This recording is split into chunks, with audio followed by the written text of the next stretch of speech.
Hello, good afternoon. मेरा नाम रोहित मित्तल है और मैं वाइब्रेंट एकेडमी एस डिवीज़न में मैथमेटिक्स पढ़ा रहा हूँ। मैं आज आपसे बात करूँगा प्री आरएमओ एग्ज़ाम के बारे में कि एग्ज़ाम का पेपर पैटर्न क्या है, कौन कौन से टॉपिक्स कवर होते हैं और वाइब्रेंट एकेडमी एस डिवीज़न आपको कैसे हेल्प करेगा इस एग्ज़ाम की प्रिपरेशन करवाने के लिए। सबसे पहले बात करें तो इंडिया में मैथमेटिकल ओलंपियाड के लिए लास्ट ईयर तक 5 स्टेजेस कंडक्ट करवाई जाती थी, बट इस साल से एक एडिशनल 6th स्टेज आई है, that is called pre RMO, pre regional mathematics olympiad. इसके अंदर हर स्टेट से ऑलमोस्ट 300 के आसपास स्टूडेंट सिलेक्ट किए जाएंगे जो सेकेंड स्टेज आरएमओ के लिए एलिजिबल होंगे। तो हम जब बात कर रहे हैं प्री आरएमओ की, तो ये 6 स्टेजेस में से फर्स्ट स्टेज है। प्री आरएमओ का पेपर 2.5 आवर का होगा। इस 2.5 घंटे के पेपर के अंदर 30 क्वेश्चंस आएंगे and special thing is that कि सारे क्वेश्चंस इंटीजर आंसर टाइप होंगे, यानी कि उनका आंसर या तो सिंगल डिजिट इंटीजर होगा या डबल डिजिट इंटीजर होगा। ओके, एंड आपको एग्जाम के अंदर डेफिनेटली एक ओएमआर गिवन होगी और उस ओएमआर में आपको अपना आंसर फिल करना होगा। और इसके अंदर 2.5 घंटे के अंदर जो 30 क्वेश्चंस होंगे उसमें जो आपके टॉपिक्स कवर्ड होंगे वो सारे टॉपिक्स आपके होंगे लाइक जो आरएमओ में टॉपिक्स कवर्ड होते हैं सेम वही टॉपिक्स होंगे। Number system, number theory, algebra, geometry, PNC, mensuration. हम बात करें नंबर थ्योरी और नंबर सिस्टम की, तो इसमें डिविजिबिलिटी, रिमाइंडर, फैक्टर, मल्टीपल से लेकर पॉजिटिव इंटीजर रूट्स तक के क्वेश्चंस पूछे जाते हैं। हम बात करें अलजेब्रा की, तो इसके अंदर अगर हम बात करें आइडेंटिटीज बेस्ड क्वेश्चंस और miscellaneous equations and quadratic equations और प्रोग्रेशंस के क्वेश्चंस पूछे जाते हैं। और इसके बाद हम बात करें ज्योमेट्री की, ज्योमेट्री का वेटेज बहुत ज़्यादा है, अप्रॉक्सीमेटली 30% और मोर देन 30% इसका वेटेज है। इसमें लाइन से लाइन उसमें 2D एंड 3D मेंसुरेशन के क्वेश्चंस और उसका वेटेज इतना ज़्यादा नहीं होता, 1 या 2 क्वेश्चंस इसके अंदर आते हैं। तो ऑलमोस्ट आपके 30 क्वेश्चंस इन टॉपिक्स को कवर्ड होते हैं एंड स्पेशल 3 टॉपिक जो आपके number system, algebra and geometry, वो ऑलमोस्ट 80% इसका वेटेज लेकर के जाता है। इट मीन्स अगर आपने इन 3 टॉपिक्स की बहुत अच्छी तरीके से प्रिपरेशन की है तो आपके एग्जाम में सिलेक्ट होने के चांसेस बहुत ज़्यादा हो जाते हैं।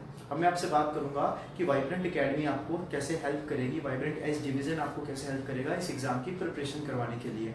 हम लोग प्री आरएमओ के लिए एक स्पेशल बैच रन कर रहे हैं in the morning as well as in the evening. Morning के अंदर हम स्टूडेंट्स को 1.5 hour 2 days in a week throughout वो सारे कंसेप्ट एंड क्वेश्चंस की प्रैक्टिस करवा रहे हैं जिस टाइप के क्वेश्चंस एग्जाम्स के अंदर पूछे जाएंगे। वो सारे कंसेप्ट जो नॉर्मल क्लास में बच्चों को पढ़ाए नहीं जाते हैं उनके लिए एक स्पेशल प्रिपरेशन अलग से करवाई जा रही है। तो आप वो बैच ज्वाइन कर सकते हैं ताकि आप प्री आरएमओ के लिए अच्छे तरीके से प्रिपेयर हो सकें। एंड इसके अलावा हमने प्री आरएमओ के कुछ सैम्पल पेपर्स भी अवेलेबल करवाए जो आप vibrant S division 3rd floor VT1 से आकर के कलेक्ट कर सकते हैं। और मैं अब अगर फर्स्ट स्टेज फिनिश हुआ तो मैं आपको आगे के स्टेजेस के बारे में बताना चाहूँगा। There are 5 more stages after pre RMO. The second stage is RMO regional mathematics olympiad. जो बच्चे प्री आरएमओ से सिलेक्ट होंगे वो सब सेकंड स्टेज में जाएंगे। आरएमओ की तैयारी भी वाइब्रेंट एस डिवीजन के थ्रू करवाई जाएगी। हम बात करें आरएमओ में तो ऑलमोस्ट 30 स्टूडेंट सिलेक्ट होते हैं जो कि इसकी 3rd स्टेज इनमो के लिए रिप्रेजेंट होते हैं, इंडियन नेशनल मैथमेटिक्स ओलंपियाड। जो बच्चे इनमो से सिलेक्ट होते हैं उसके बाद वो 4th स्टेज में जाते हैं, that is called IMO training camp. और जो उस स्टेज को क्लियर करता है वो फाइनल PDT 5th स्टेज में प्री डिपार्चर ट्रेनिंग कैंप में जाते हैं और वहाँ से 5 और 6 स्टूडेंट्स की एक टीम सेलेक्ट होती है जो main IMO international mathematics olympiad के लिए इंडिया को रिप्रेजेंट करती है। तो ये तो मैंने आपको सारी स्टेजेस के बारे में बताया, but most important is pre RMO. तो प्री आरएमओ की प्रिपरेशन आप कैसे कर सकते हैं, मैं आपको एक बहुत छोटा सा एग्जांपल बाय 1 क्वेश्चन देना चाहूँगा। हम एक ऐसा एग्जांपल देते हैं ज्योमेट्री का, ऐसा क्वेश्चन जिस लेवल के क्वेश्चंस आपसे एग्जाम में पूछे जाएंगे।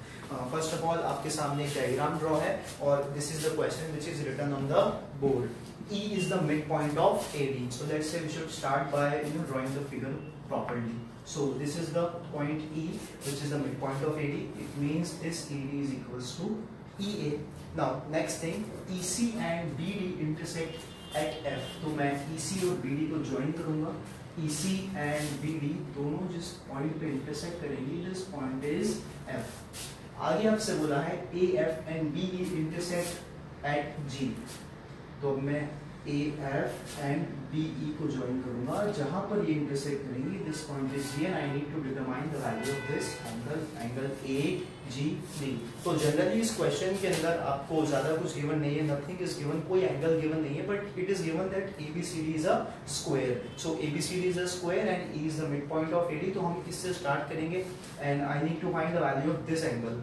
सो first of all let's say we should assume some angle, किसी को भी कुछ अज्यूम करके स्टार्ट कर सकते हैं कहीं से भी। लेट्स से हमने यहाँ से स्टार्ट किया, this angle is theta.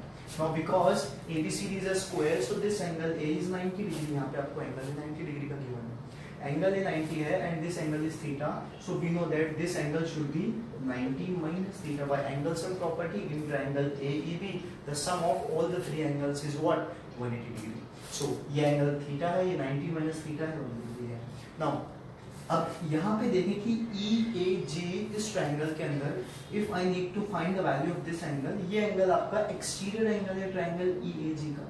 So what is the value of an exterior angle? Exterior angle is equals to sum of the two interior opposite angle. तो उसमें से एक एंगल तो आपके पास आ गया, अब आपको बस ये वाला एंगल फाइंड आउट करने की रिक्वायरमेंट है। बिकॉज ये एंगल थीटा की फॉर्म में आया है तो आपको इस एंगल को भी थीटा की फॉर्म में लेकर आना पड़ेगा। Now what to do for this angle? सबसे पहले we just need some symmetry because E is the midpoint of the given square। So मैं E से अगर यहाँ पे एक लाइन ड्रॉ करता हूँ तो we can see that कि मेरा स्क्वायर हाफ पोर्शंस में डिवाइड हो गया है, और because EB और EC दोनों वर्टाइसिस को ज्वाइन करती है तो ये जो दो ट्रायंगल आपके पास बनेंगे EDC first triangle and the second one is EAB, we can make these two triangles congruent very easily। हम इन दोनों ट्रायंगल्स को congruent कर सकते हैं। First one is why ED is equals to EA, आपको गिवन है AD किसके equal given है EA के।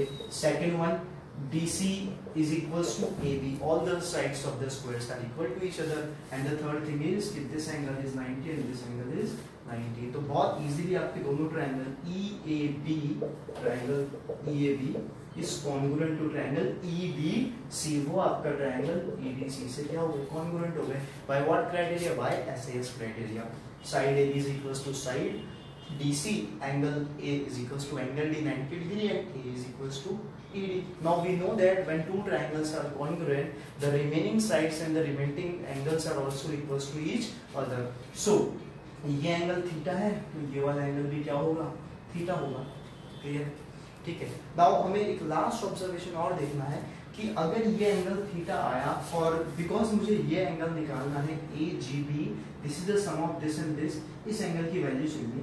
We can see these two triangles, the first one is this and the second one is this, the triangle DFA and triangle DFC।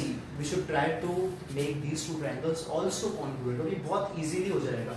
you can see that आपकी इस triangles में DF is common, दोनों के अंदर common side आ रही है। और हमें बहुत important property बताया कि स्क्वायर का डायगोनल उसे 45 डिग्रीज में डिवाइड करता है। so this angle is 45 and this angle is also 45। it means एक साइड आ गई, एक एंगल आ गया। now third thing is what?